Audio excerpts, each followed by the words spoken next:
Vous devez sans doute être au courant de la polémique que j'ai lancée à propos de Gaming13 sur les réseaux sociaux. Il a répondu en story et nous avons pu discuter aussi en privé. Et j'aimerais reprendre certains de ces points pour en parler dans cette vidéo. Mais avant, je profite de la situation pour parler du racisme banalisé des Indiens sri-lankais en France. Mais ne vous inquiétez pas, ça sera pas long. Ça sera pas du tout long. Les gens qui disent qu'on ne subit pas du racisme, je vais vous montrer des exemples. Regardez dans cette vidéo, même dans les médias, ils disent pac-pac. Les pac-pac débarquent à une dizaine pour mettre la pression. Il y a du monde aujourd'hui, hein. Un peu plus loin, les pac-pac font signe à un collègue de Sandrine de stopper. Et qu'a-t-on eu quand nous avons lancé la pétition? Et qui est venu nous aider?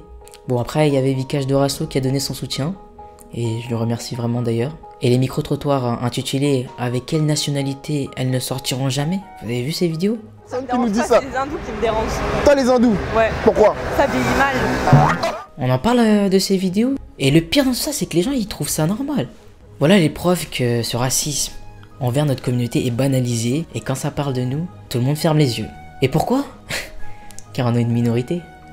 D'accord, ok. Un petit rappel avant que je réponde à Gaming13. Hindou est une religion.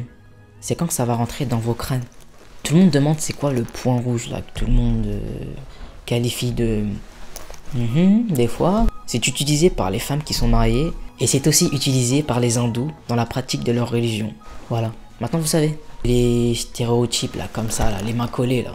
Ça représente un signe de salutation, et il y en a d'autres, les chrétiens ou les hindous utilisent ça pour prier. Et pour finir, quand tout simplement j'ai mis la vidéo sur YouTube, j'ai eu droit à ces commentaires vraiment que j'ai kiffé.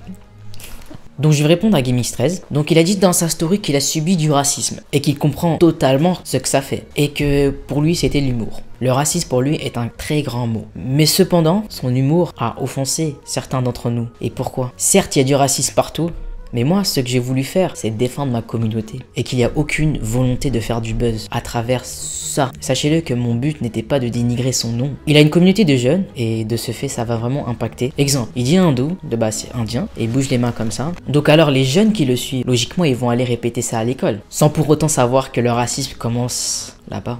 Ensuite, ce qui est de l'humour, mais pour moi, l'humour s'arrête au moment où cela blesse autrui. En fait, moi, j'en veux pas à Gaming13, parce que c'est juste, en fait, aujourd'hui c'est Gaming13, demain c'est qui? Quand c'est un autre gars d'une autre communauté hors asiatique, ça soutient, ça lâche des hashtags, etc. Et quand c'est nous, ça restera qu'avec nous, quoi. La preuve, c'est la pétition qu'on a fait contre TMC, à propos du pac-pac que vous avez vu au début de la vidéo, ça n'a abouti à rien. C'est resté dans notre communauté. Je ne comprends pas. Mais en tout cas, merci à Gaming13 de s'être excusé. Et surtout d'avoir compris la situation. La communauté indienne sri-lankaine, vous êtes énorme. Franchement, je pensais pas sincèrement que ça allait vous toucher autant et que vous allez partager tout ceci. Et jusqu'à que Gaming13 réponde. Sachez-le que un combat comme ceci ne se mène pas tout seul. On peut se battre et il faut se battre. Il faut pas se dire en fait, non, ça va jamais aboutir à quelque chose. Non, en fait, il faut se battre jusqu'à que ça aboutisse à quelque chose. Moi, je vous dis bye.